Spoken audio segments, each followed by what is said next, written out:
संत रामपाल जी महाराज एक अजिहे महान संत जिन्हां ने अपनी सत भगती, तत्व ज्ञान, करुणा ਅਤੇ सेवा ਦੇ बल ਤੇ समाज ਵਿੱਚ ਨਵੀਂ ਮਿਸਾਲ ਕਾਇਮ ਕੀਤੀ ਹੈ। ਸੰਤ ਰਾਮਪਾਲ ਜੀ ਮਹਾਰਾਜ ਜੀ ਦੇ ਅਗਵਾਈ ਵਿੱਚ ਉਹਨਾਂ ਦੇ ਸਾਰੇ ਸਤਲੋਕ ਆਸ਼ਰਮ ਤੋਂ ਸਮਾਜ ਕਲਿਆਣ ਦੇ ਅਦਭੁਤ ਕਾਰਜਾਂ ਨੇ ਸਮਾਜ ਨੂੰ ਸੁਨਹਿਰੇ ਭਵਿੱਖ ਦੀ ਇੱਕ ਨਵੀਂ ਉਮੀਦ ਦਿਖਾਈ ਹੈ। ਸੰਤ ਰਾਮਪਾਲ ਜੀ ਮਹਾਰਾਜ ਜੀ ਤੋਂ ਨਾਮ ਦੀਕਸ਼ਾ ਲੈਣ ਤੋਂ ਬਾਅਦ ਲੱਖਾਂ ਲੋਕਾਂ ਦੀਆਂ ਲਾਇਲਾਜ ਬਿਮਾਰੀਆਂ ਜਿਵੇਂ ਕੈਂਸਰ ਅਤੇ ਏਡਜ਼ ਆਦਿ ਠੀਕ ਹੋਈਆਂ। ਸੰਤ ਜੀ ਦੇ ਗਿਆਨ ਤੋਂ ਪ੍ਰੇਰਿਤ ਹੋ ਕੇ ਉਹਨਾਂ ਦੇ ਅਨੁਯਾਈਆਂ ਨੇ ਲੱਖਾਂ ਯੂਨਿਟ ਖੂਨ ਦਾਨ ਕੀਤਾ। ਸੰਤ ਜੀ ਨੇ ਲੱਖਾਂ ਭੈਣ ਬੇਟੀਆਂ ਦੇ ਦਹੇਜ ਮੁਫਤ ਵਿਆਹ ਕਰਵਾਏ। ਸੰਤ ਜੀ ਨੇ ਲੱਖਾਂ ਲੋਕਾਂ ਦਾ ਨਸ਼ਾ ਛੁਡਾਇਆ, ਕਰੋੜਾਂ ਉਜੜੇ ਪਰਿਵਾਰ ਵਸੇ। ਸੰਤ ਜੀ ਦੇ ਆਸ਼ਰਮਾਂ ਵਿੱਚ ਸਮਾਗਮਾਂ ਦੇ ਦੌਰਾਨ ਨਿਸ਼ੁਲਕ ਅੱਖਾਂ ਦਾ ਇਲਾਜ ਅਤੇ ਦੰਦਾਂ ਦਾ ਇਲਾਜ ਕੀਤੇ ਜਾਂਦੇ ਹਨ। ਸੰਤ ਰਾਮਪਾਲ ਜੀ ਮਹਾਰਾਜ ਵੱਲੋਂ ਸਮੇਂ-ਸਮੇਂ ਤੇ ਵਾਤਾਵਰਣ ਸੰਭਾਲ ਮੁਹਿੰਮ ਦੇ ਤਹਿਤ ਵੱਡੇ ਪੱਧਰ ਤੇ ਰੁੱਖ ਲਗਾਏ ਜਾਂਦੇ ਹਨ। ਸੰਤ ਜੀ ਨੇ ਲੋੜਵੰਦਾਂ ਨੂੰ ਤੁਰੰਤ ਸਹਾਇਤਾ ਪਹੁੰਚਾਉਣ ਲਈ ਮੁਫਤ ਐਂਬੂਲੈਂਸ ਸੇਵਾ ਸ਼ੁਰੂ ਕੀਤੀ। ਸੰਤ ਜੀ ਆਪਣੇ ਅਨੁਯਾਈਆਂ ਨੂੰ ਦੇ ਦਾਨ ਲਈ ਪ੍ਰੇਰਿਤ ਕਰਦੇ ਹਨ, ਜਿਸ ਨਾਲ ਮਾਨਵਤਾ ਦੀ ਸੇਵਾ ਅਤੇ ਸਿਹਤ ਸੇਵਾਵਾਂ ਦੇ ਖੇਤਰ ਵਿੱਚ ਸੁਧਾਰ ਹੋ ਸਕੇ। ਸੰਤ ਰਾਮਪਾਲ ਜੀ ਮਹਾਰਾਜ ਜੀ ਦੇ ਸਾਰੇ ਆਸ਼ਰਮਾਂ ਵਿੱਚ ਹਰ ਰੋਜ਼ ਮੁਫਤ ਭੰਡਾਰਾ ਆਯੋਜਿਤ ਕੀਤਾ ਜਾਂਦਾ ਹੈ, ਜਿੱਥੇ ਹਰ ਧਰਮ, ਹਰ ਵਰਗ ਅਤੇ ਹਰ ਜਾਤ ਦੇ ਲੋਕ ਇਕੱਠੇ ਬੈਠ ਕੇ ਭੋਜਨ ਕਰਦੇ ਹਨ।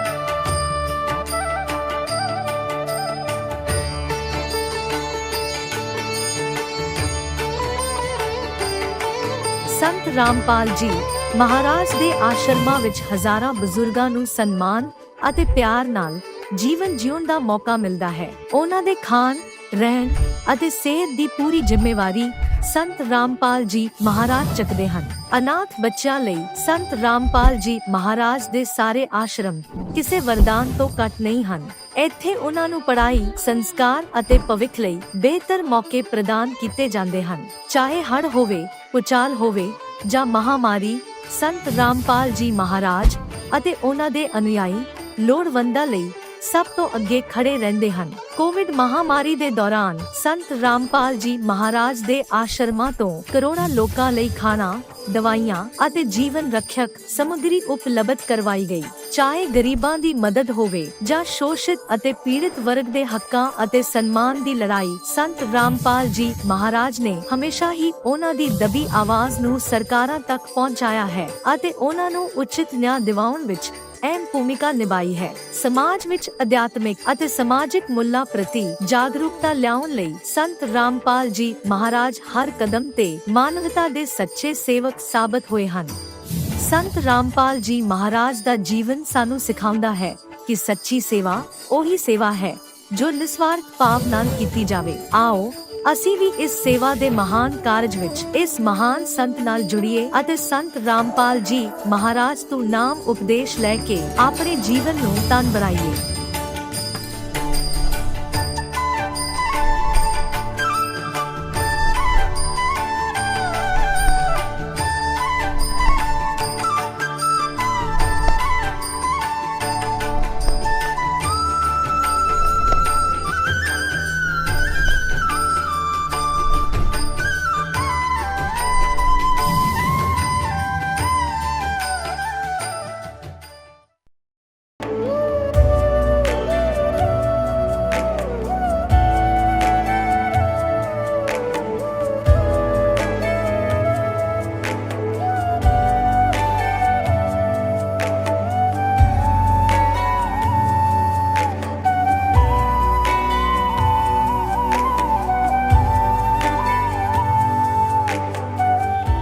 पवित्र श्रीमद् भागवत गीता, पवित्र चारों वेद, पवित्र कुरान शरीफ, पवित्र बाइबल, पवित्र गुरु ग्रंथ साहिब, पवित्र कबीर साहिब की वाणी में छुपे हुए गूढ़ रहस्य अर्थात तत्व को जानने के लिए कृपया अवश्य सुनिए जगत गुरु तत्वदर्शी संत रामपाल जी महाराज के मंगल प्रवचन। दर्शकों, आज हम आपको एक ऐसी सच्चाई से रूबरू कराने जा रहे हैं जो शायद आपने पहले कभी नहीं सुनी होगी। क्या भक्ति का मतलब केवल मंत्रों का जाप, वाणियां कंठस्थ करना और लोगों को दिखाने के लिए भक्ति करना है? क्या ये मान लेना कि हजारों अनुयायी आपके पीछे हैं और आप गुरु जी कहलाते हैं ही सच्ची भक्ति है? आपको लग सकता है कि गुरु बनना एक आसान रास्ता है। लोग आपका आदर करेंगे, आपके आगे पीछे चलेंगे, आपको श्रद्धा से देखेंगे। लेकिन क्या आपने कभी सोचा है कि इस दिखावे की चकाचौंध के पीछे का सच क्या है? क्या यह सचमुच शांति देता है या आपके जीवन को और बोझिल बना देता है? आज हम आपको मिलवाने जा रहे हैं मंजीत दास जी से, जो कभी हरियाणा के फतेहाबाद में गुरु पद पर विराजमान थे। उनके 2 बड़े आश्रम थे और हजारों अनुयायी उनके प्रवचनों के दीवाने थे। लेकिन उनकी हकीकत कुछ और थी। नशे की लत और आंतरिक बेचैनी ने उनकी जिंदगी को खोखला कर दिया था। तो आखिर ऐसा क्या हुआ कि मंजीत दास ने अपनी सारी महिमा छोड़ दी और सच्चे मार्ग की ओर बढ़े? क्या था वो क्षण जिसने उनकी जिंदगी बदल दी? आइए जानते हैं उनकी जुबानी गुरु से भक्त बनने की अनसुनी कहानी। नमस्कार सर।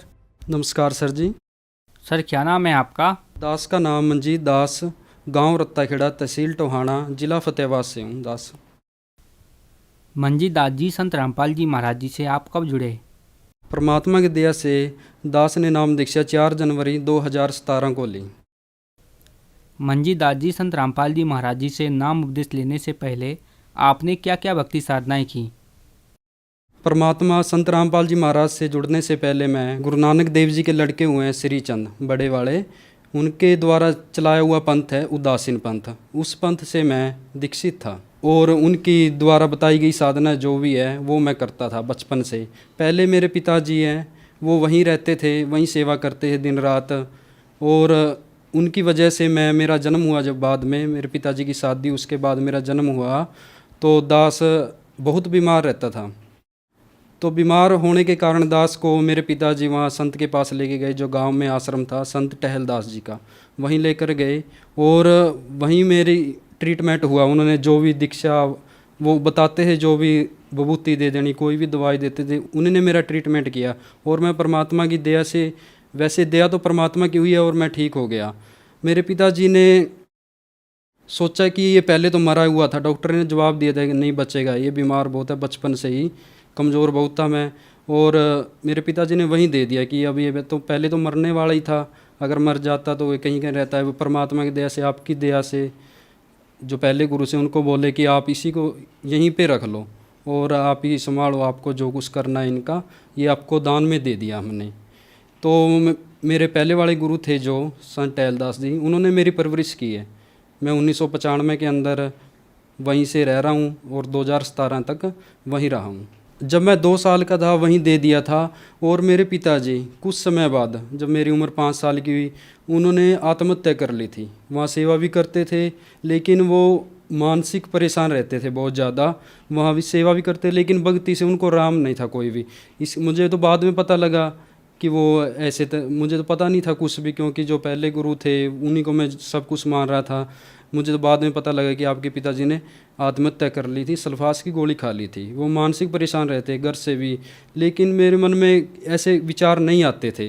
मुझे तो बाद में पता लगा, कुछ टाइम बाद में बड़ा हुआ, कि ये भक्ति ऐसी, ये भक्ति भी कर रहे हैं जो पहले गुरु थे, जो उनकी बताई हुई साधना कर रही है, फिर भी उन्होंने ऐसा कदम क्यों उठाना पड़ा। मेरे मन में शंका तो आती थी, लेकिन मैं वहाँ छोड़ रखा था, मेरी परवरिश वो कर रहे थे, तो मुझे मन में ये भी आता था कि हाँ मेरी सब कुछ यहाँ केयर हो रही है, तो मुझे तो कोई दिक्कत नहीं, चलो जो कुछ हो गया वो तो होना ही था। आगे परमात्मा ने मेरे को चलो दिया है कि आगे आपका जीवन संवरे। तो वो भक्ति जो देते थे वो मैं बचपन से करता था। वो नशा बहुत करते, उसमें जो भक्ति है ना वो शास्त्रों के अनुकूल नहीं है, शास्त्रों के विपरीत है। जो पहले गुरु थे, उनके गुरु थे, जो टहल दास के गुरु थे, वो भी नशा करते थे, बांग सुल्फा पीते थे। उनको आगे दीक्षा प्राप्त हुई थी संत टहल दास जी उनसे, तो वो भी नशा करते थे, बांग तम्बाकू सुल्फा बहुत ज़्यादा पीते थे। और शब्दवाणी कबीर साहब, नानक देव जी, मीराबाई, इनके शब्द बोलते थे और मैं भी सुनता था। फिर धीरे धीरे मैं बड़ा हुआ। 2013 के अंदर उन्होंने शरीर छोड़ दिया। वो किस कारण कि वो नशा बहुत ज़्यादा करते थे, उनके फेफड़े बहुत ख़राब हो चुके थे। फिर उन्होंने परवरिश की थी, बस ये मेरे ऊपर उनका भार था। मैं समझ रहा था कि हाँ आपकी ये केयर कर रहे हैं, तो आप ये मन में उथल पुथल ना करो इस बात की, आप चलते रहो, आगे देखा जाएगा जो कुछ होगा।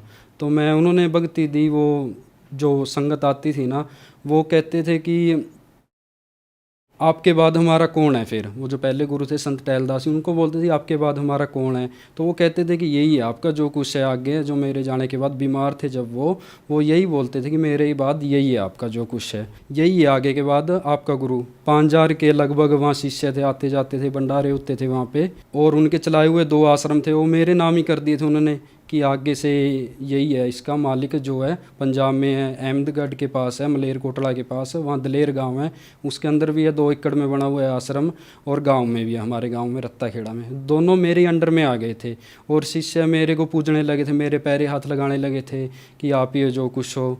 और 22 फरवरी 2013 के अंदर मेरे पहले वाले गुरुदेव थे जो संत टहलदास जी, उन्होंने शरीर छोड़ दिया, चौड़ा छोड़ दिया था। उसके बाद संगत ने मेरे को सब कुछ मान लिया था कि आगे से अब तुम ही हो जो कुछ हो हमारे, अब आपको ही जो कुछ करना है आप ही हो हमारे गुरु। वो मेरे पैरे हाथ लगाने लगे थे और मेरी पूजा आरती जो भी वहाँ करते हैं वो मेरी सेवा करने लगे थे। मेरे को ही सब कुछ कार्यभार जो था वहाँ 2 आश्रमों का मेरे ऊपर आ गया। और एक मेरे माता पिता के रूम में थे, वो मानता था मैं उनको कि यही मेरे माता पिता, क्योंकि बचपन से ही उन्होंने किया मेरी परवरिश। मुझे तो पता नहीं था कुछ भी इतना, और लगाव भी बहुत ज़्यादा था क्योंकि वो प्रेम बहुत करते थे मेरे से, क्योंकि हर चीज़ की सुविधा दी हुई थी। तो मैं उस गम में लिप्त हो गया था नशे के अंदर। तो इसकी वजह से वहाँ जो भी श्रद्धालु आते थे उनके चौड़ा छोड़ने के बाद वो मेरे को सब कुछ मारने लगे थे। वहाँ कौन कौन आते थे, बहुत बड़े ऊपर लेवल के आते थे, कोई जज हो गया, वकील, कोई टीचर, चंगे पढ़े लिखे थे, वैसे नहीं थे कि कोई वैसे। मेरे को बहुत बड़ा पद मिला हुआ था, गुरु पद मिला हुआ था बहुत बड़ा, और वहाँ मेरे पैर छूते थे, मेरी सेवा करते थे। जो पहले गुरु करते थे ना, वही मेरे करने लगे थे।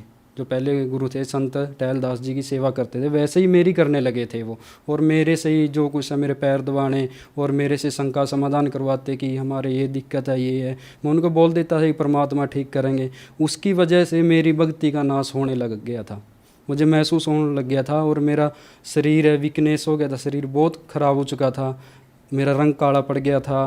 और क्योंकि भक्ति कमाई नष्ट हो रही थी, ऊपर से नशा करने लगा था, भांग तम्बाकू पीने लगा था, उसकी वजह से मैं बहुत कमज़ोर भी हो गया था। स्कूल टाइम के समय 2013 से पहले मैं खेल कूद में ही व्यस्त रहा, मुझे ज्ञान नहीं था कोई भी। ठीक है, मैं वहाँ डेरे में ज़रूर रहता था, लेकिन ज्ञान कुछ नहीं था कि क्या भक्ति है, क्या कुछ है। और एकदम से उनकी मृत्यु होना होगी, चौड़ा छोड़ना हो गया, तो बाद में मुझे बहुत दिक्कत आई कि इनको असंगत आ रही है, ज्ञान कैसे सुनाऊँ। थोड़ा मोटा उनसे मैंने पूछा, शब्द वाणी याद कर ली। उसके उद्देश्य से मैं कुछ वहाँ यूट्यूब से या कोई साइट से जाके कबीर साहब की वाणी और संत महापुरुषों की वाणी देखूं, उनको याद करूं। और आगे जो संगत आ रही है, अब नमी जुड़ रही है, ये बोल रहे हैं कोई परमात्मा ज्ञान बताओ, तो मैं उनके ज़रिए से उनको खुद भी याद करता और उनको भी बताता था। फिर धीरे धीरे कबीर साहब का ज्ञान है वो मेरे सामने आया। मोबाइल से सर्च किया, जब कबीर साहब की वाणी सर्च की तो संत रामपाल जी महाराज का ज्ञान आगे आ गया। धीरे धीरे वो भी पढ़ने लगा मैं, और मोबाइल से सत्संग सुनने लगा, सर्च कर लिया। फिर मैंने संत रामपाल जी मुझे अच्छे लगने लगे, तो मेरे अंदर आत्मा फिर वो तड़फी भी, आप तो क्या कर रहे हो, ये नहीं करना चाहिए, भक्तों का नाश कर रहे हो। तो मैं धीरे धीरे वो सत्संग सुनता रहा। कुछ टाइम बाद मुझे जो गांव में एक भक्त है मोहन लाल दास, वो भी बोलने लगा कि हाँ एक संत है ये संत रामपाल जी महाराज, इनका ज्ञान बहुत बढ़िया, आप देखो। उनको तो पता नहीं था कि मैं मोबाइल से देखता हूँ उनका सत्संग वगैरह। धीरे धीरे मैं उनका सत्संग सुनने लगा, और वो बोला कि एक बुक है गुरु जी की, वो पढ़ लो आप। एक पत्रिका थी, किसी भक्त से मिली थी, संत रामपाल जी महाराज के अन्याय थे, उनके जरिए से उसको बुक मिली थी वो पत्रिका। तो उसकी वजह से मैंने उनका ज्ञान और कबीर साहब की वाणी जो वो बता रहे हैं, बता तो क्या रहे हैं, वो नशा ही करवाते थे और भक्ति तो है नहीं थी कुछ भी। उससे कबीर साहब की वाणी तो कह रही है नशा बहुत गलत है, भक्ति मार्ग में परमात्मा को नहीं पा सकता, जो नशा करता है व्यक्ति वो परमात्मा को नहीं पा सकता। एक तरफ वो नशा करते थे, मैं उसकी तरफ भी लग गया था। धीरे धीरे वो मुझे पहले बचपन में ही ना सुट्टा लगवा देते थे चिलम तम्बाकू का कि लाले कुछ नहीं होता, ये प्रसाद है।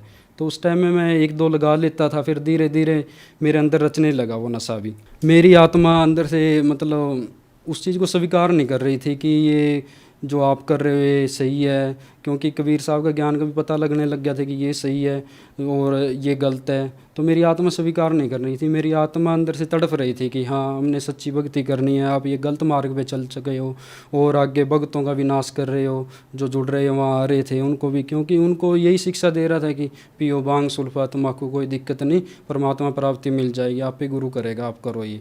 और उनको मैं बिगाड़ने लगा था एक तरह से, गांव वालों को, कोई और भी जो भी आता था, क्योंकि संत का काम होता है समाज सुधार का, और मैं उनको बिगाड़ने लगा था। फिर मेरी आत्मा कबीर साहब के ज्ञान से आत्मा मतलब तड़प उठी, भाई आप क्या कर रहे हो, इस चीज़ से निकलो, ये नरक है, आगे तुम्हें बहुत दिक्कत होगी। संत रामपाल जी महाराज के ज्ञान से पता लगा काफिर गंग सत्संग है, वो नशे के ऊपर ही है, वो मैं सुनने लगा, मेरी आत्मा बहुत उससे तड़प उठी कि अब तो बहुत नाश कर रहे हो आप अपने भक्तों का। आखिर में वो बाद में सत्संग सुना था, वो बाद में, पहले तो और सत्संग सुने गुरु जी के, वो नशे वाला सत्संग मैंने बाद में सुना था।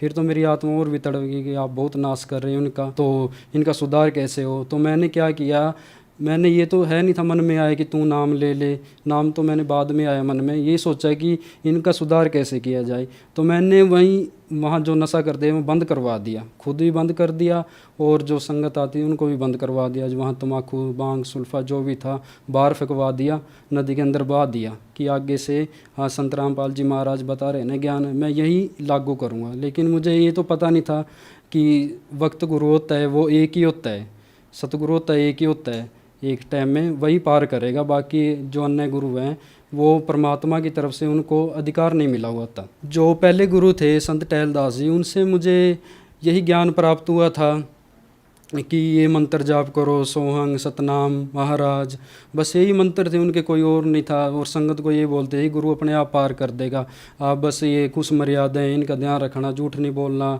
नशा नहीं करना। लेकिन परमात्मा के संत रामपाल जी महाराज का ज्ञान सुनने के बाद आत्मा मेरी जाग उठी थी कि अब ये तो छोड़ना पड़ेगा, अपने पहले वाला जो भी है अब गुरुजी से नाम लेना है, आपने बस कैसे क्या करें। एक तरफ मेरी महिमा बनी हुई थी कि हाँ ये गुरु है, उसको भी नहीं छोड़ना चाह रहा था मैं कि इतने श्रद्धालु हैं मेरे पैरे हाथ लगा रहे हैं, और पहले गुरु ने मेरी परवरिश की, लोग क्या कहेंगे, तेरे लिए इतना कुछ किया, तू इसको छोड़ के चला गया। एक वो जेल में बैठा संत, उसकी शरण ग्रहण कर ली। तो मैं बहुत फंस गया था दोनों साइड, एक साइड तो परमात्मा मुझे कल्याण कराना था, एक साइड मेरी महिमा बनी हुई थी वो, तो मैं अब क्या करूं उसके लिए। फिर वाणियों में गुरुजी कभी संत रामपाल जी ने महाराज ने बताया है कि ये तो कुछ भी नहीं, आपके पास पद बहुत बड़े बड़े थे, राजा आदम जैसे सुल्तान, वो अपने राजधानी छोड़ गए। वहाँ भी वाणी बोलते थे कि जिन्होंने ज्ञान हो गया छोड़ गए राजधानी, मेरे लिए तो कुछ भी नहीं था, ये तो बहुत छोटा था। तो मैंने बस मत बना लिया कि अब तो संत रामपाल जी महाराज से जुड़ना है कैसे न कैसे।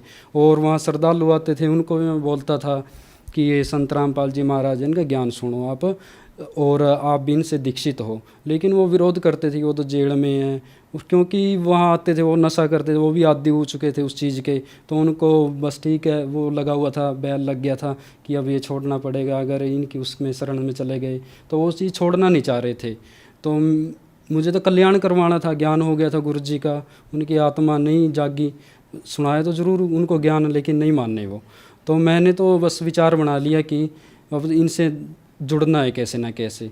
मेरे एक दो और सहयोगी थे, वहाँ पीते थे बांग सुल्फा, वो मेरी कुछ बात मानते थे थोड़ी बहुत कि हाँ ठीक है आप कह रहे हो जो कुछ ठीक है। उन्होंने परमात्मा की दया हुई, साथ मिला उनका भी, वो बोले चलो नाम लेके आते हैं।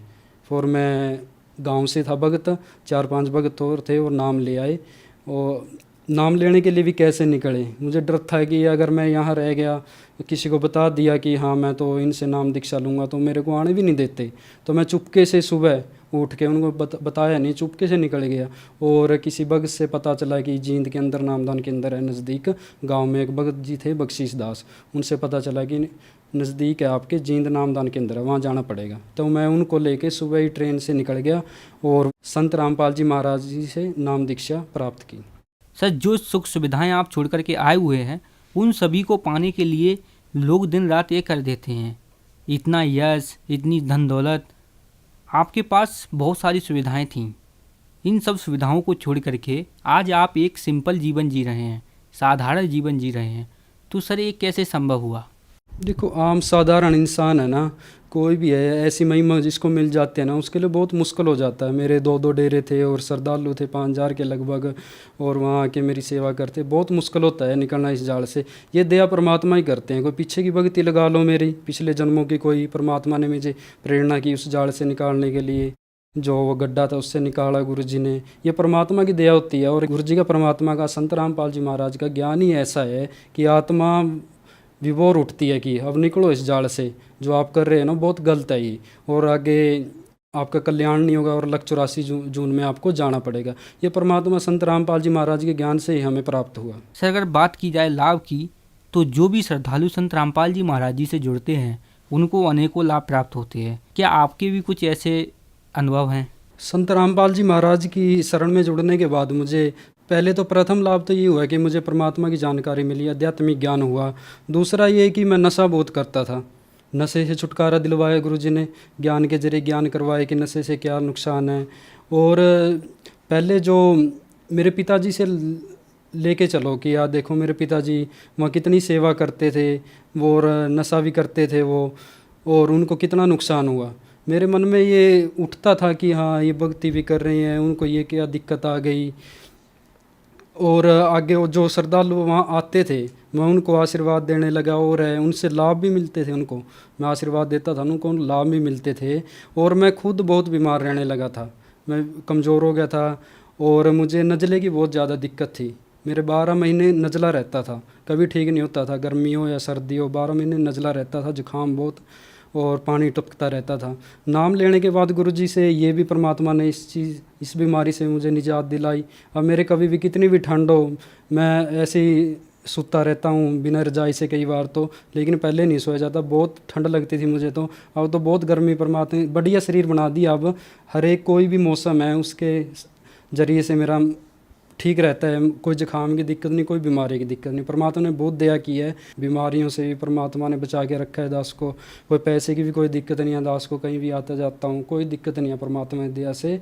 और आगे सोचा था कि शादी नहीं कराऊंगा, क्योंकि वहाँ की धारणा बनी हुई थी। वहाँ कहते थे कि हाँ ब्रह्मचारी रहे तुझे बहुत बड़ा पद प्राप्त होगा। मैं वहाँ सोचा था मैंने कि शादी नहीं कराऊंगा। फिर गुरुजी ज्ञान से पता लगा कि हाँ कोई इसमें कोई दिक्कत नहीं शादी कराने में, तो परमात्मा की प्रेरणा हुई तो मैंने शादी भी कर ली। जब मैंने संत रामपाल जी महाराज से नाम दीक्षा प्राप्त की उसके कुछ समय बाद, और जो पहले गुरु थे मेरे संत टहलदास जी, उन्होंने मुझे दर्शन दिए स्वप्न में, साक्षात आए वो, और बोले कि अब तू अच्छी जगह पे चला गया, सही जगह पे, सतमार्ग पे चला गया। अब जो आप जहाँ गए हो ये सतमार्ग पे है। कहने का मतलब यही है कि मेरे स्वप्न में आया, उनका तो मोक्ष हुआ नहीं, वो तो गलत मार्ग पे थे खुद। उन्होंने आके बताया, क्योंकि उनके साथ जो आगे बढ़ी है उनको पता लगा कि हाँ आपने जो भक्ति की है ये गलत की थी। वो तो परमात्मा ने उनको जैसे भी है मेरे स्वप्न में लेके आए, और उन्होंने बोला कि जो आप भक्ति कर रहे हो ये सत भक्ति है, पहले वाली आपकी गलत थी। और साथ में उन्होंने बोला कि जो संत रामपाल जी है जो बरवाड़ा में आप जिसको जेल में मान रहे हो, जेल में नहीं है, वो पूर्ण परमात्मा है खुद, वही आपको पार करेंगे। वही एकमात्र संत है जो पूरी पृथ्वी पे पूरी दुनिया को उतारेंगे। आप उनकी शरण में चले गए, मैं बहुत खुश हूँ। वो बहुत खुश थे उस टाइम, जिस टाइम में मुझे दर्शन दिए उन्होंने, बहुत राजी थे वो कि हाँ मेरा जो मैंने शिष्य बनाया था, चलो वो तो मैं जैसे भी था मुझे भक्ति मिली हुई थी, लेकिन मेरे शिष्य है अब जो जिसकी शरण में चला गया इसका मोक्ष तो निश्चित है। जो मेरे पहले गुरु थे संत टहलदास जी, मैं उनसे पूछता था कि आप बीमार क्यों रहते हो, इतनी दिक्कत क्यों आपको, आप परमात्मा के मार्ग पे भी लगे हो। वो कहते थे कि भक्तों का भार होता है ना, जो बीमारियां यहाँ आते हैं उनकी कटती है तो उसका भार मेरे ऊपर आता है। तो मेरे इसमें कोई शंका नहीं रहती थी, हाँ ठीक है ये लोगों का ठीक कर रहा है। लेकिन वही मेरे साथ बढ़ने लगा बाद में। जब मैं गुरु पद पे था, मैं किसी को कुछ भी कह देता है ऐसे आप ठीक हो जाओगे, आपका काम ये बन जाएगा, लेकिन मैं खुद परेशान रहने लगा था मानसिक और शारीरिक।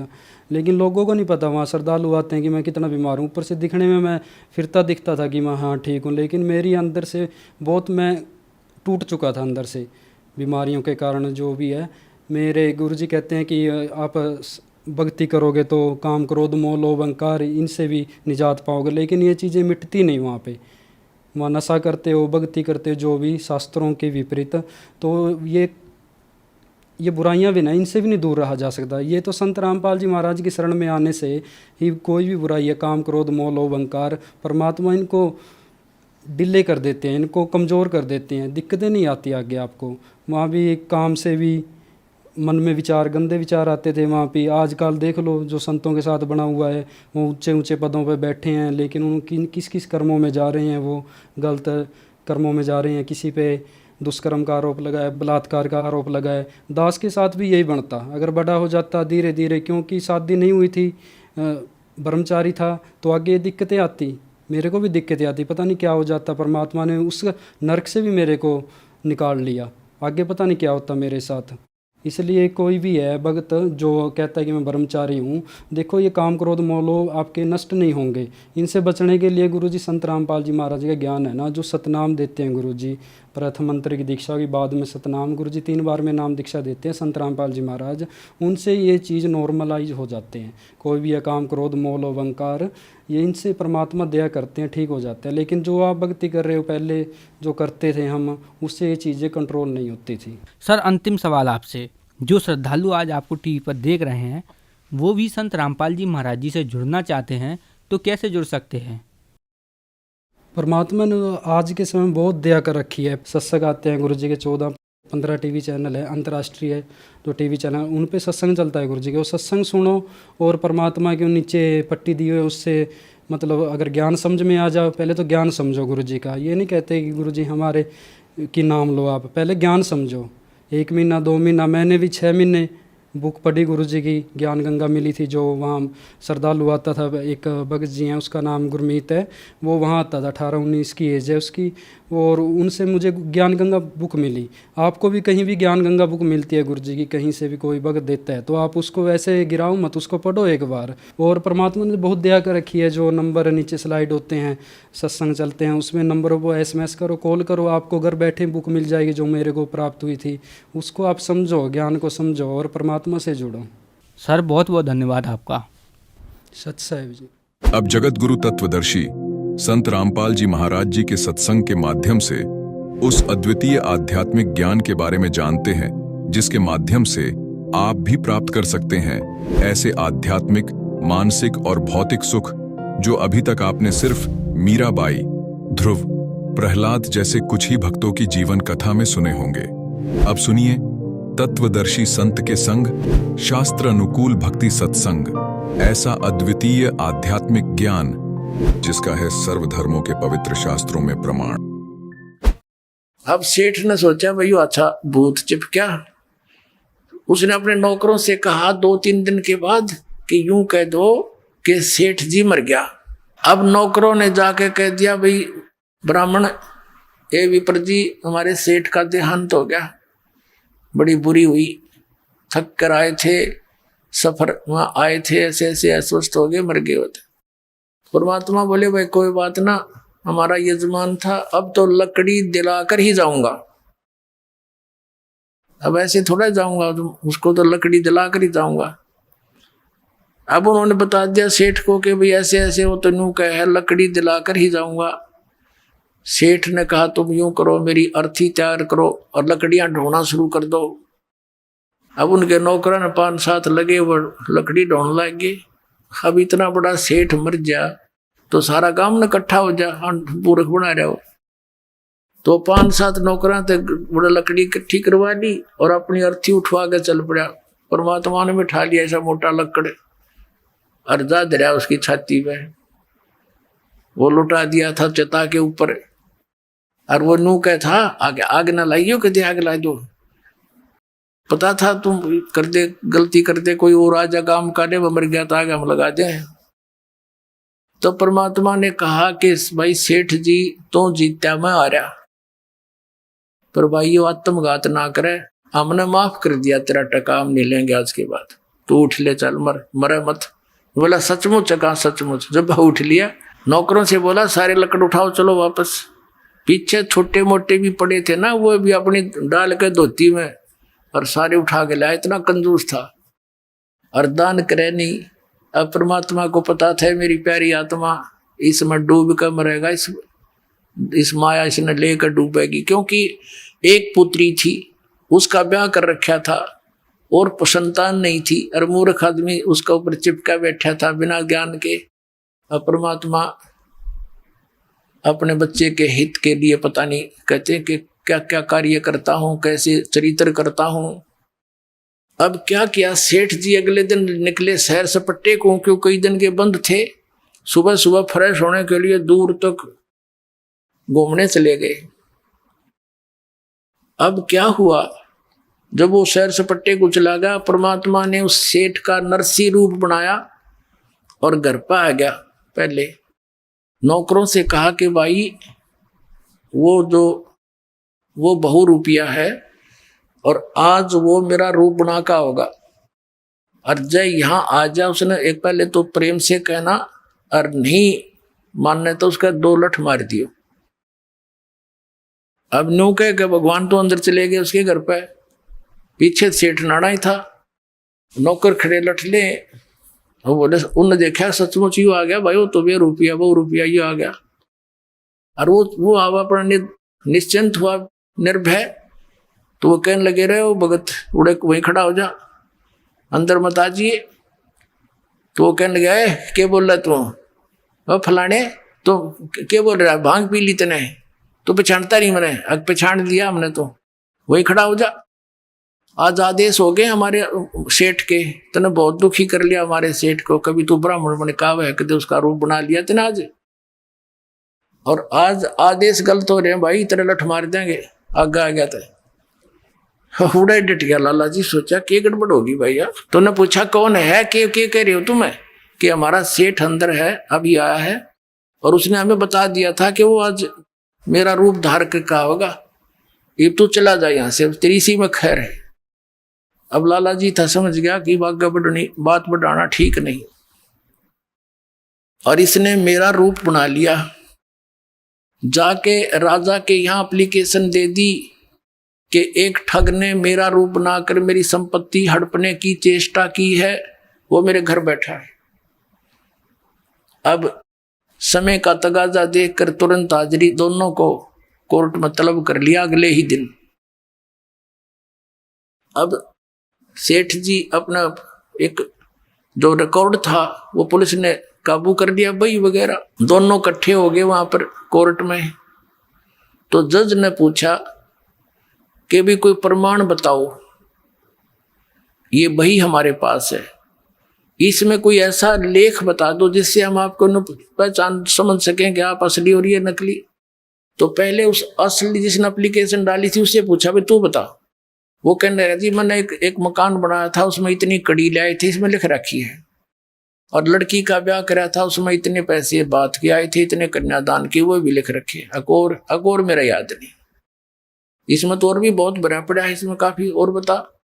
तब जो परमात्मा बने हुए थे डुप्लीकेट, उसके वैसे तो ओरिजिनल है, भगवान तो सबके मालिक हैं, तो जो नकली था उससे पूछा, भगवान से पूछा कि बताओ इसमें कोई प्रमाण। तो परमात्मा ने पिछले पृष्ठ से शुरू कर दिया पढ़ना। अब सुन ले भाई, खोल कर देख ले। जज वो देखकर वो सारी सुनाने लग गया, 5-4 पृष्ठ लगातार पढ़ दिए। तो कोर्ट ने नकली को तो असली सिद्ध कर दिया और असली को नकली, और कहा भाग जा तू यहाँ से, तू झूठा है। अब लाला जी ने वही समस्या, भाई अब क्या करूं, देख के बणी कुंड से जन्म का दुश्मन था मेरा यूं, और इसने मेरी सारी ये संपत्ति छीन ली। बैठ गया जंगल में माथे पादर के। और क्योंकि जब आदमी ऐसी समस्या में भगवान ने याद करे, वो भगवान वही पहुंच गया लाला जी के रूप में, और कहने लगा, भाई सेठ जी बोल, यह संपत्ति तेरी थी कि मेरी? अग ठग थी तो मेरी, पर तने नाश कर दिया। तो दुश्मन कौन से जन्म का था? ने बोला, मैं तेरा दुश्मन नहीं, मैं मित्र हूं तेरा। नकमे या पहले भी मेरी थी और आज भी मेरी है, तो अनजान पड़े मैं अपनी मान रहा था। अगर ईब तेरी मृत्यु हो जाती 1 दिन पहले, 2 दिन पहले, तो कहाँ थी तेरी है नालायक कहीं का? और तूने जो यह संपत्ति जोड़ी, इतना पाप इकट्ठे कर लिए, ये सिर पर धर के ले जाएगा। और इसने कौन बरतेगा? तेरी माया ने। ये तेरे रिलेट भाईचारा बैठा है, बाट देखा कदियो मरा, इसने बांटा हम जारी नारी। तन्ने के मिलेगा बुद्धू, भक्ति करी नहीं सारी उम्र में, यू कोड इकट्ठा कर लिया। और फिर परमात्मा के वचन में तो शक्ति भी होती है। एकदम आंख खुल गई, अनु बोला कति नहीं तू कर ले, क्या करेगा तू, इस नरक में थोड़ा डालूंगा अपने बच्चे को, आग में कौन गिरे। तो पैर पकड़ लिए, परमात्मा बोले तेने वापस दे सकता हूँ एक शर्त पे, यदि तू इसने सारी न धर्म पुण्य में ला दे, तेरे पाप कम हो जाएंगे। कहने लगा जी आप दया कर दो, एक बार मैंने एक बार अलाउड कर दो, इसने सारी न फूक दूंगा। बोला फूकी है ना, दान करना। अब उसको अलाउड कर दी, जाते तू आ गया। उससे दिन से भंडारे शुरू कर दिए, जैसे भी दान धर्म उसने करके कत्ती फारिग हो गया और अपनी पत्नी ने लेकर झूपड़ी गाल कर गांव से बाहर रहने लग गया। अब पहले तो सारा संसार उसका आदर करे था क्योंकि माया की पूजा होती है, और फिर उसने लागे कहीं तो ढेड है, इसने नाश कर दिया। रिश्तेदार भी मुंह मोड़ गए हैं, नाश कर दिया। एक बाबा के बकाई में आ गया है, ब्राह्मण की बात माँ के इसने सारा नाश कर दिया, सबकी में लुटा दिया। अब क्या हुआ कि एक कुछ वो आगे 4 संत थे भक्त, उन्हें जाना था द्वारका में, और पहले उनकी हुंडी चलती थी, नरसी की ड्राफ्ट बनाता था। गांव में गया, उसने पूछा, उन्होंने पूछा भाई नरसी भगत के हमने जाना, नरसी सेठ कैसे, और ये हुंडी बनवानी है 500 रुपए की। तो गांव में कुछ हर तरह के व्यक्ति होते हैं, कुछ एक ने उनको मिसगाइड कर दिया कि सेठ जी ने आजकल वैराग ले लिया है और एक जंगल में झोपड़ी डालकर रहते हैं और वहीं से सारा कारोबार करते हैं, वहां जाओ, वहां से बनवा लो।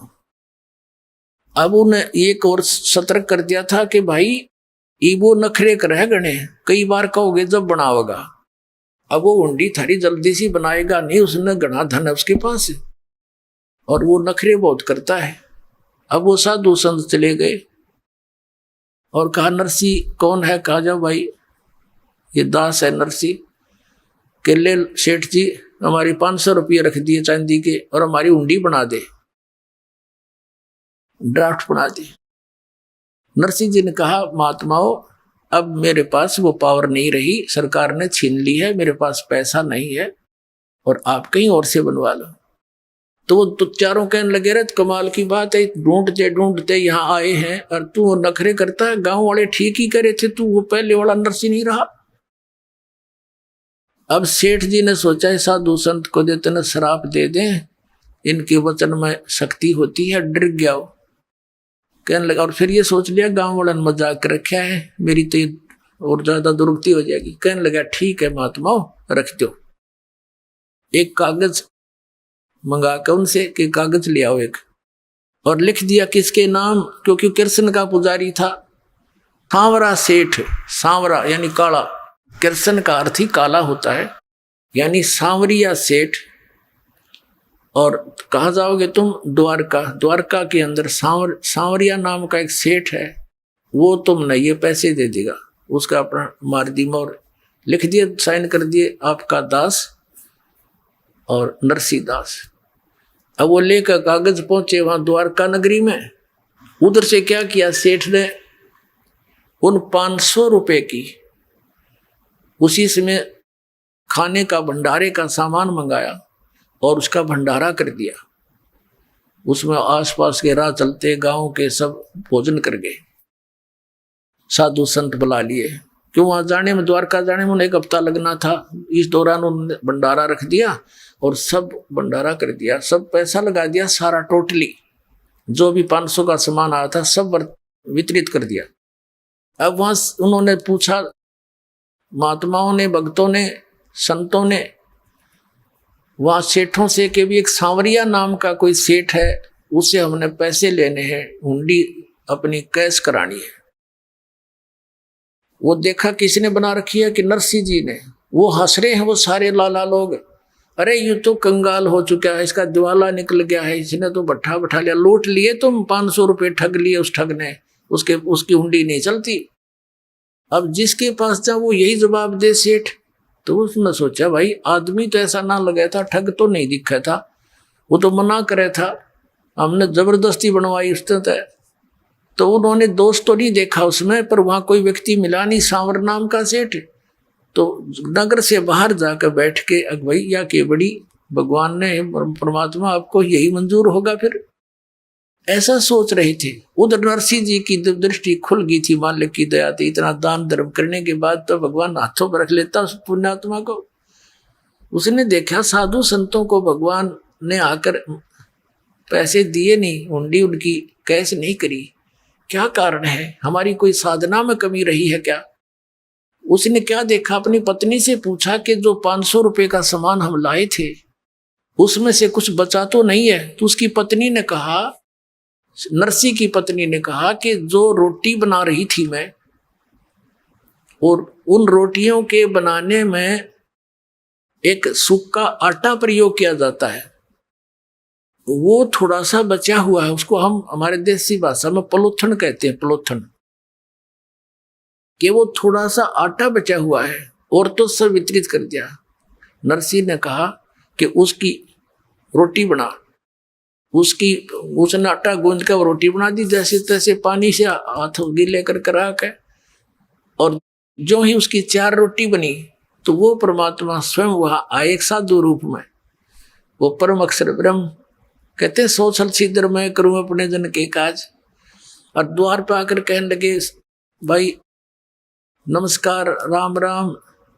सेठ ने कहा, महाराज जी रोटी खाओ, भूख लगी होगी। कहा, भाई भूख लगी है।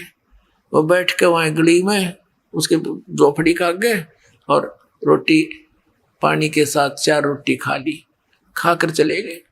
अब कुछ देर के बाद क्या देखा, वो पूर्ण परमात्मा एक सांवरिया नाम का सेठ, मारवाड़ी सेठ जैसा रूप बना के, यानी बड़ा साफा, सिर पे धोती डबल टांगों वाली, और हाथ में बही और कान में कलम टांग रहा। वहां पहुंच गया भक्तों के पास। उनसे कहा, भाई कैसे बैठे हो महात्माओं? उन्होंने देखा कि बैठे हैं सेठ जी, हमारे साथ तो ऐसे ऐसे बन गई। और एक नरसिंह नाम का सेठ था, और हमने उससे, वो तो अच्छा आदमी है लेकिन हमारे साथ तो बात बूंदी बन गई। हमने उसको 500 रुपए की हुंडी बनवा ली, वो मना भी करे था, और हमने उनको ज़्यादा प्रेस कर दिया।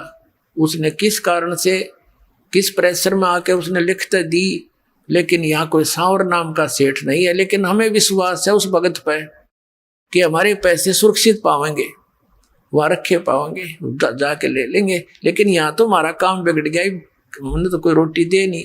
सोचा था यहाँ घूमे फिरेंगे, अपना हफ्ते 10 दिन का टूर प्रोग्राम बना के आए थे। हम तो दुखी हो गए भाई, यहाँ कोई सांवरिया नाम का सेठ है नहीं पाया।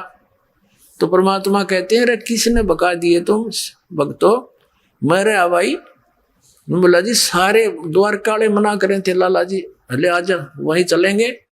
अब जो वो लाला लोग मजाक करें थे भगत का, हंसी करें थे, ठाठा ठाठा करें थे, ठग लिए। चौराहे के ऊपर कहा कि यहाँ बिछाओ तुम्हारी चादर भगतों, और परमात्मा बांध रहे गठड़ी 500 रुपया की, एक रुपया नो कत्ती फरेस जानू आज बन के आया होगा। ऐसे पटके नो कहले वे गिन लो, 1 2 3 4, यानी और खूब खुड़का करें ऊपर तक देखो, सारे बकाल बाणिया बकाल निकल के द्वारका के कि सांवरिया सेठ कितना आ गया भाई, और 500 रुपये दे दिए। और के कहा कि भाई भक्तों अब जाओ ना तुम नरसिंह जी के पास, उसको ये कह देना चाहिए एक कितने करोड़ों ढूंढी बेच दे, उसका दास हाजिर पाओगा, और कह दिया उसको हमेशा उसके हाजिर रहेगा दास उसका। बोलो सतगुरुदेव।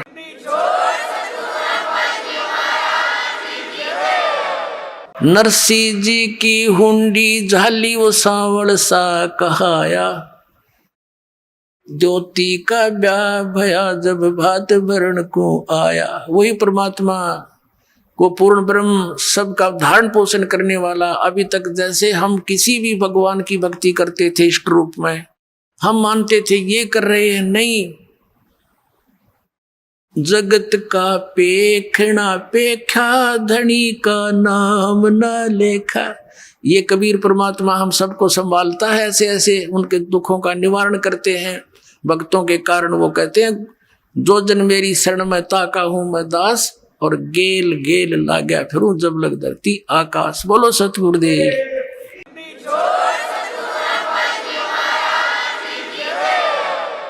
परम पिता परमात्मा पूर्ण ब्रह्म सारी सृष्टि के रचनहार कुल मालिक कबीर परमेश्वर जी की असीम कृपा से आप पुण्यात्माओं को ये सत्संग सुनने का सु अवसर प्राप्त हुआ।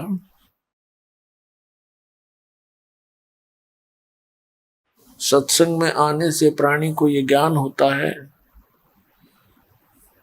कि हम कौन है, कहां से आए हैं, इस संसार में हमारा जीने का उद्देश्य क्या है, हमने करना क्या चाहिए था, हम कर क्या रहे हैं। जब तक हम सत्संग में नहीं आते तब तक हम अपनी परंपरागत क्रियाओं को करके ही संतुष्ट रहते हैं, क्योंकि वही क्रियाएं पूरा समाज कर रहा होता है। जब हम सत्संग में आते हैं, संतों के परमात्मा के विचार सुनते हैं, सदग्रंथों का ज्ञान सुनते हैं, तो पता चलता है कि मानव शरीर हमें किस लिए प्राप्त हुआ था और हम उसका कितना सदुपयोग या दुरुपयोग कर रहे हैं। पुण्यात्माओं, दास बहुत बार कहता है कि विश्व में यदि कहीं सत्संग है तो सतलोक आश्रम बरवाला जिला हिसार हरियाणा में। इसके अतिरिक्त जहां भी ये श्रद्धालु सत्संग मानकर जाते हैं, उन संतों के विचार सुनते हैं, ऋषि महर्षि मंडलेश्वरों आचार्यों शंकराचार्यों के जो विचार सुनते हैं, वो सत्संग नहीं है। जो ज्ञान शास्त्र विरुद्ध होता है वो व्यर्थ होता है। जैसे विद्यार्थी शिक्षा ग्रहण करने के लिए टीचर के पास जाते हैं, विद्यालय में जाते हैं, और टीचर का कर्तव्य होता है कि वो सिलेबस के अनुसार ही शिक्षा बच्चों को पढ़ाए, शिक्षा दे। और यदि टीचर आउट ऑफ सिलेबस ज्ञान सुना रहा है तो वो टीचर ठीक नहीं, वो अध्यापक ठीक नहीं। पुण्यात्माओं, हमारे जो सदग्रंथ है ये अध्यात्म मार्ग का सिलेबस है, पाठ्यक्रम है। श्रीमद् भगवत गीता अध्याय नंबर 16 के श्लोक नंबर 23 और 24 में स्पष्ट कर दिया है इस पवित्र शास्त्र ने कि शास्त्र विधि को त्याग कर जो मनमाना आचरण करते हैं, मनमानी पूजाएं करते हैं, जिनका सदग्रंथों में प्रमाण नहीं है, तो उनको न तो कोई सिद्धि प्राप्त होती है, न उनकी गति होती है, और न ही उनको कोई सुख प्राप्त होता, अर्थात व्यर्थ। गीता अध्याय नंबर 16 के श्लोक 24 में तुरंत कहा कि अर्जुन, इससे तेरे लिए कर्तव्य और अकर्तव्य की व्यवस्था में सदग्रंथ ही, शास्त्र ही प्रमाण है। इसके अतिरिक्त किसी के लोकवेद पर विश्वास नहीं करना। जो भक्ति के कर्म करने चाहिए और जो ना करने चाहिए वो सदग्रंथों में ही प्रमाण है, अन्य किसी की बात पर विश्वास मत करना। पुण्यात्माओं, ये तत्व ज्ञान परमेश्वर स्वयं ही आकर प्रदान करते हैं। परमात्मा के विधान में, परमात्मा के गुणों में लिखा है कि वो परमेश्वर अपनी प्यारी आत्माओं को मिलता है, उनको तत्व ज्ञान से परिचित कराता है, और उस परमेश्वर के द्वारा दिए गए ज्ञान के अतिरिक्त जो भी ज्ञान होता है वो कोरा अज्ञान होता है।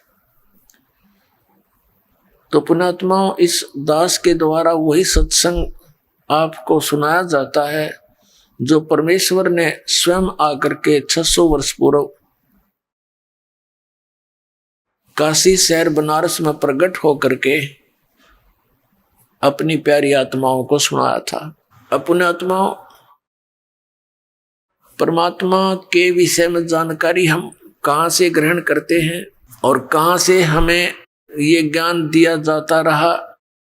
जितने भी हमारे धर्म गुरु थे वो ये कहा करते कि हम वेदों, गीता और पुराणों से आपको ये ज्ञान परमात्मा का सुना रहे हैं। हमें बड़ी खुशी होती थी कि परमात्मा के विषय में जानकारी पवित्र वेदों में, पवित्र श्रीमद् भगवत गीता में, पवित्र पुराणों में विद्यमान है और हमारे धर्मगुरु ये सही बता रहे होंगे क्योंकि ये संस्कृत पढ़े हैं। परमात्मा 600 वर्ष पहले आए थे, उसमें ये कहा करते थे परमात्मा कि ये गुरु जो हैं ये झूठे हैं, ये तुम्हारे धर्म गुरु तुम्हारे सदग्रंथों से भी परिचित नहीं है।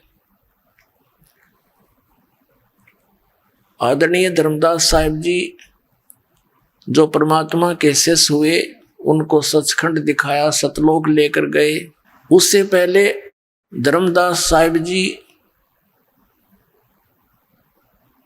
श्री कृष्ण, श्री विष्णु, श्री शंकर भगवान के उपासक थे और वो ये सुना करते थे उन धर्म गुरुओं से कि हम जो ज्ञान बता रहे हैं कि श्री विष्णु जी, श्री शंकर भगवान ये पूर्ण परमात्मा है, ये अजर अमर हैं, इनकी जन्म मृत्यु नहीं होती। तो हम ये सोचा करते थे कि ये सही बोल रहे होंगे। इसी ज्ञान पर आधारित थे आदरणीय धर्मदास साहिब जी। और जिस समय परमात्मा उनको अपने विधान अनुसार आकर मिले, उनको तत्व ज्ञान समझाने की चेष्टा की, लेकिन जल्दी से धर्मदास जी का ये ज्ञान हजम नहीं हुआ। बहुत बार परमात्मा ने उनको समझाया, फिर अंत में परमेश्वर ने आदरणीय धर्मदास साहिब जी को सचखंड दिखाया, अपना निज स्थान सतलोक जहां भगवान रहते हैं और जहां हम सभी रहा करते थे, वो स्थान दिखाया और साथ में श्री ब्रह्मा जी, श्री विष्णु जी, श्री शिव जी के वो लोक दिखाए और साथ में स्वर्ग और नरक से परिचित कराया।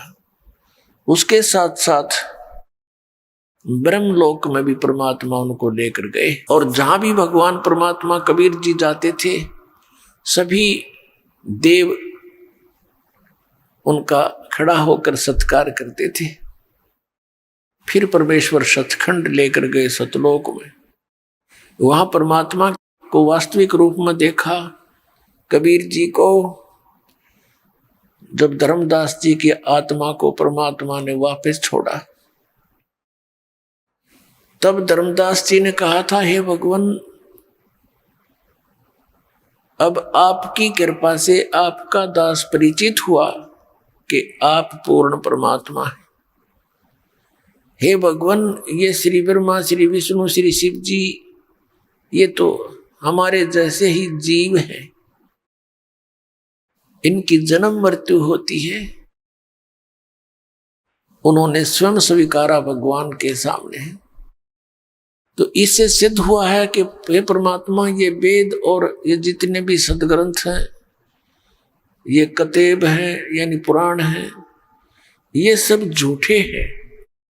क्योंकि हमारे धर्म गुरु ये कहते हैं कि पुराणों में लिखा है ब्रह्मा विष्णु महेश की कोई माता पिता नहीं, ये अजर व अमर है, सर्वेश्वर हैं, महेश्वर हैं। ये हमें बताते हैं कि वेदों में लिखा है कि ब्रह्मा विष्णु महेश ही समर्थ शक्ति है और दुर्गा की पूजा करनी चाहिए।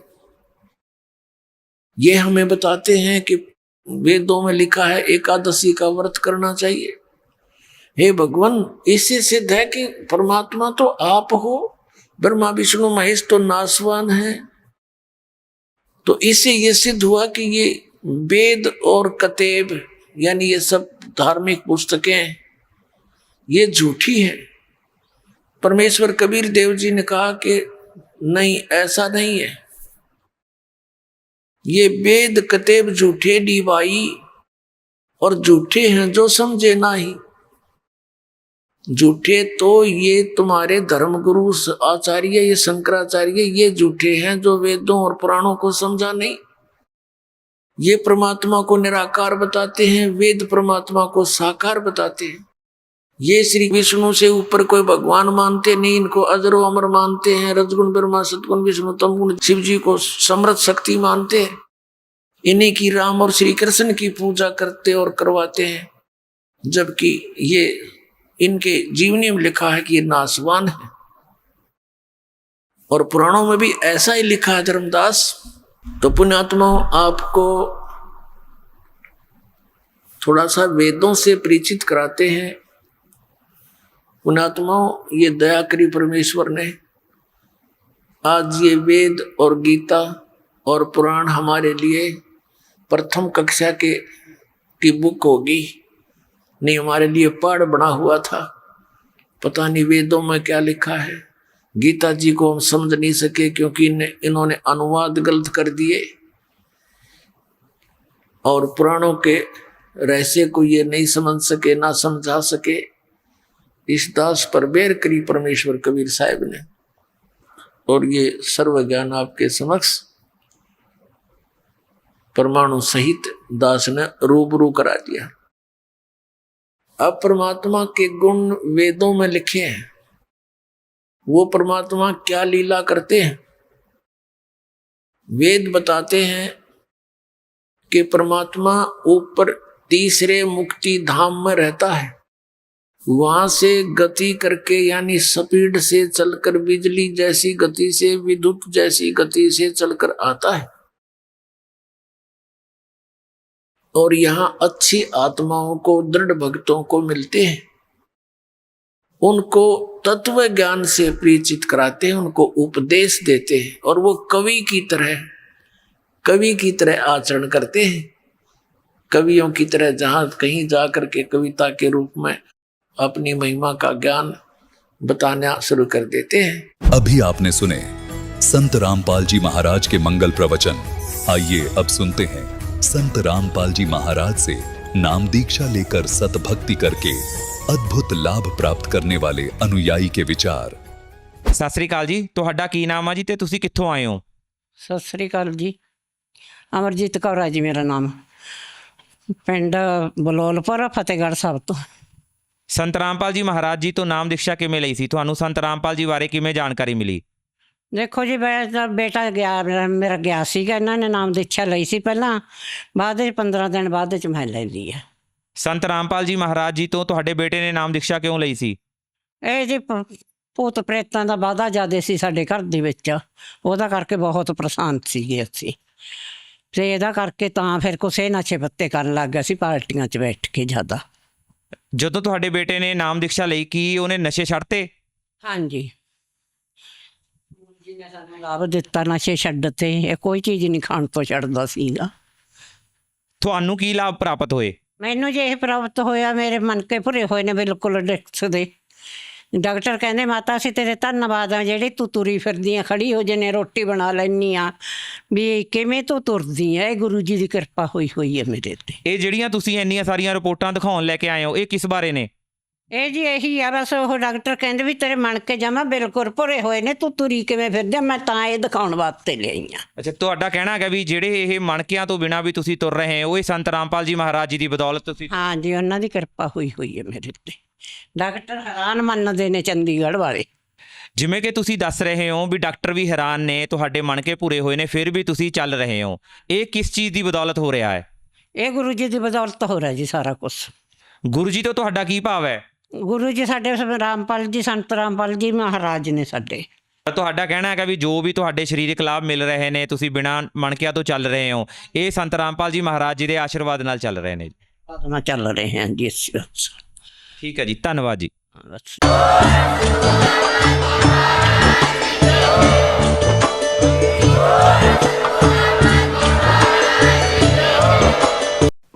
आप सुन रहे थे जगत गुरु तत्वदर्शी संत रामपाल जी महाराज के मंगल प्रवचन।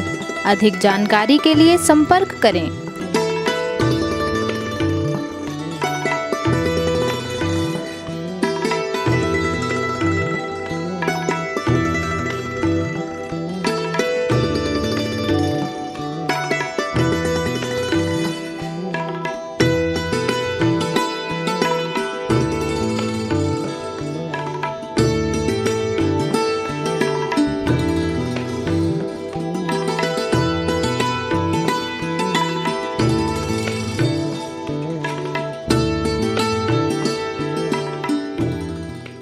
जगत गुरु तत्वदर्शी संत रामपाल जी महाराज जी के पावन सानिध्य में भक्ति की अलख जगाने तथा श्रद्धालुओं को सत्य भक्ति मार्ग का रास्ता दिखाने हेतु कनाडा के लोकप्रिय channel the TV NRI channel पर जगत गुरु तत्वदर्शी संत रामपाल जी महाराज जी के मंगल प्रवचनों का प्रसारण प्रतिदिन सुबह 7:30 बजे से 8:30 बजे तक तथा रात्रि 7:30 बजे से 8:30 बजे तक किया जा रहा है। इस सत्य भक्ति मार्ग को अपनाने के लिए अधिक से अधिक सत्संग प्रसारण देखें। इस सत्संग प्रवचन का सीधा प्रसारण संत रामपाल जी महाराज लाइव सत्संग YouTube चैनल और जगत गुरु संत रामपाल जी महाराज फेसबुक पेज पर भी देख सकते हैं।